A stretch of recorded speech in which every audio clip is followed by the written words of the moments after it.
Selamat pagi, siang, sore, atau malam kepada Ibu Sinta dan teman-teman sekalian.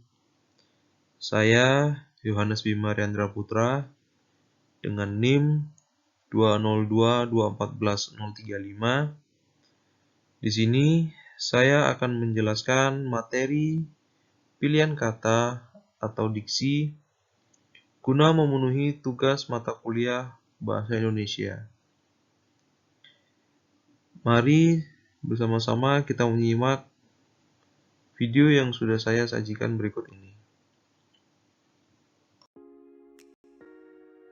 Pertama-tama, saya akan menjelaskan terlebih dahulu pengertian dari diksi. Diksi merupakan pilihan kata, berarti penggunaan kata-kata yang dilakukan secara tepat oleh penulis maupun pembicara dalam sebuah komunikasi. Pengertian diksi sendiri menurut Nurgiantono, diksi akan berkaitan dengan pemilihan kata-kata melalui pertimbangan-pertimbangan tertentu untuk mendapatkan efek yang dikehendaki. Lalu pemilihan kata juga didasarkan pada kecocokan. Artinya, kata yang dipilih sesuai dengan konteks serta maknanya tidak bertentangan dengan nilai rasa masyarakat.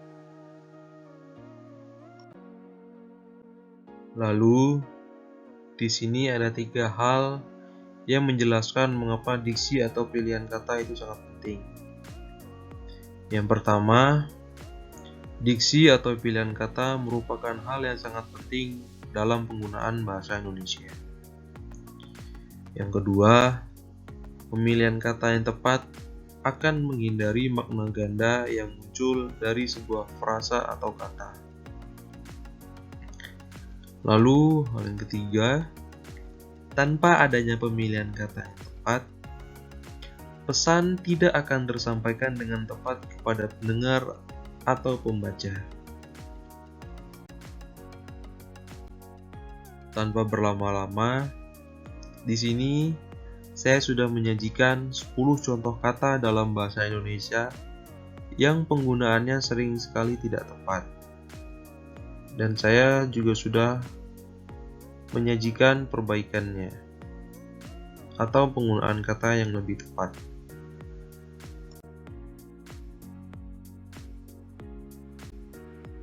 Untuk contoh yang pertama adalah penggunaan kata napas atau nafas. Untuk kedua kata yang memiliki makna yang sama ini, banyak orang yang sudah merasa benar dengan menyebut kata nafas.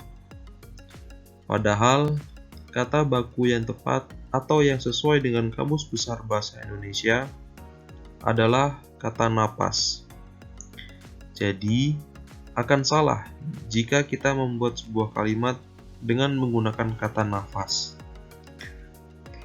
Arti napas ini sendiri adalah suatu udara yang masuk melalui hidung atau mulut yang lalu dikeluarkan lagi dari paru-paru.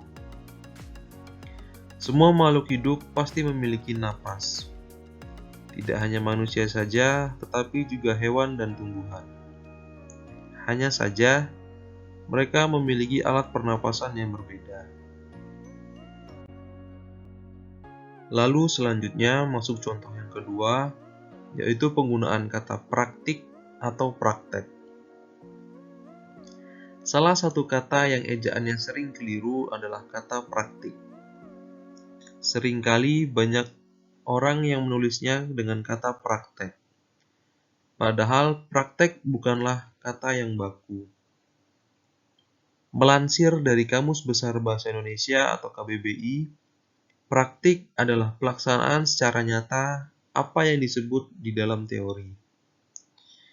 Kata turunan dari praktik diantaranya yaitu berpraktik dan mempraktikkan.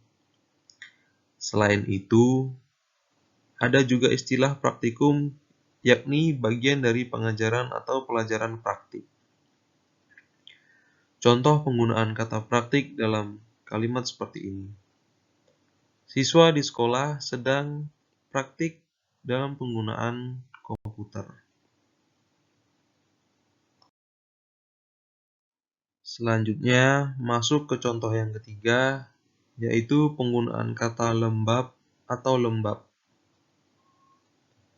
Mungkin kita bertanya, yang manakah penulisan yang benar dan baku? Apakah kata lembab dengan berakhiran huruf P atau lembab yang berakhiran huruf B?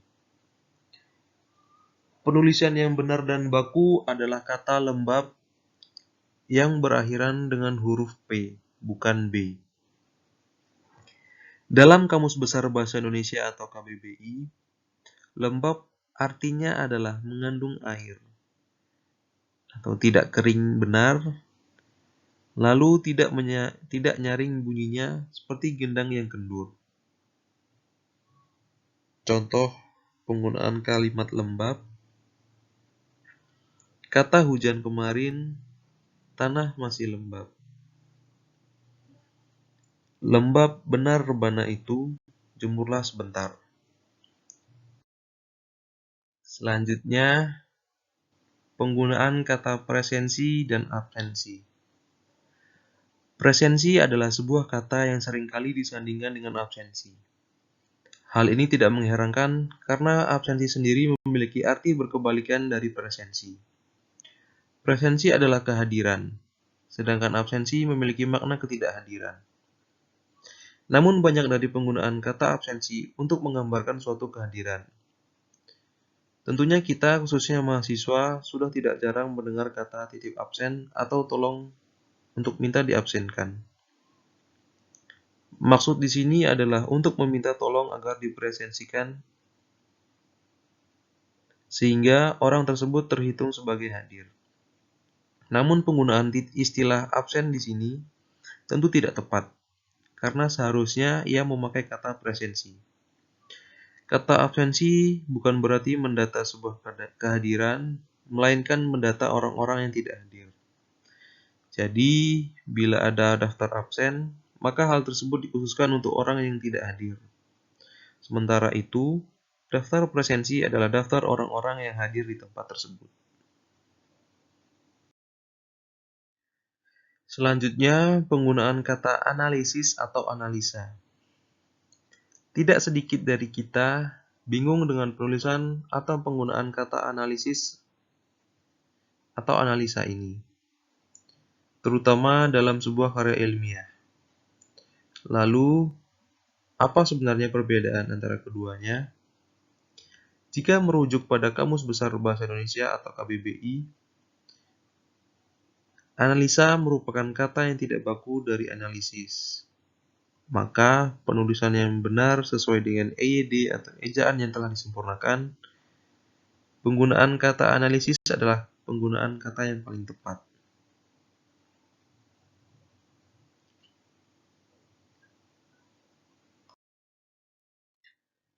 Lalu selanjutnya, pemilihan diksi yang seringkali salah adalah kata apotek atau apotik. Manakah yang benar antara apotek atau apotik?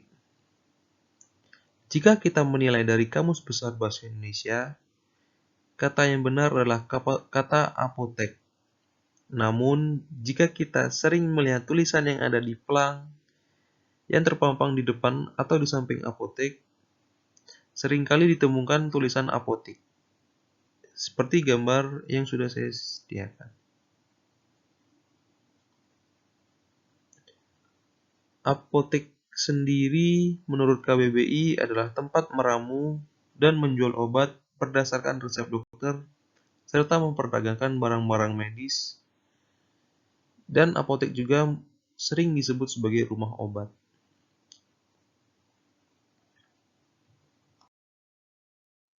Lalu selanjutnya adalah penggunaan kata nol dan kosong. Kita seringkali menganggap bahwa dua kata ini memiliki arti yang sama. Padahal, kosong memiliki makna yang artinya tidak memiliki isi sedikit pun. Sedangkan nol merupakan kata resmi yang digunakan untuk penulisan numerik. Jadi, jika kita ingin sedang menjelaskan sebuah bilangan, kata nol adalah kosakata yang paling tepat untuk digunakan.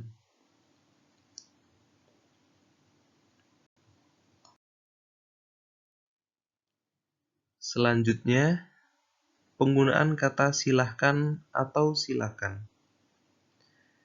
Kata ini merupakan kata yang sering sekali digunakan dan banyak salah dalam penulisannya. Menurut KBBI, penulisan yang benar adalah dengan penulisan kata silakan, bukan silahkan. Selanjutnya adalah penggunaan kata sekedar atau sekadar. Terkadang kita masih sering bingung mana kata yang benar, antara sekedar atau sekadar. Karena kata sekadar sering ditulis sekedar. Menurut KBBI sendiri atau Kamus Besar Bahasa Indonesia, kata sekedar merupakan kata tidak baku dari kata sekadar. Jadi, penggunaan kata yang tepat adalah kata sekadar, yang artinya seperlunya atau seadanya.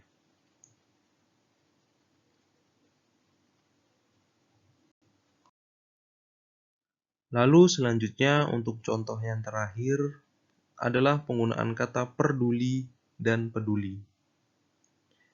Peduli adalah kata yang paling baku dan tepat dibandingkan kata peduli. Menurut Kamus Besar Bahasa Indonesia atau KBBI, peduli berarti mengindahkan dan menghiraukan. Namun sangat disayangkan ada banyak orang yang mengucap dan menulis peduli sebagai kata ganti dari peduli. Padahal peduli tidak pernah ada di dalam Kamus Besar Bahasa Indonesia. Jika kata peduli diawali dan diakhiri dengan imbuhan, hasilnya adalah memedulikan, dipedulikan, kepedulian, dan lain sebagainya.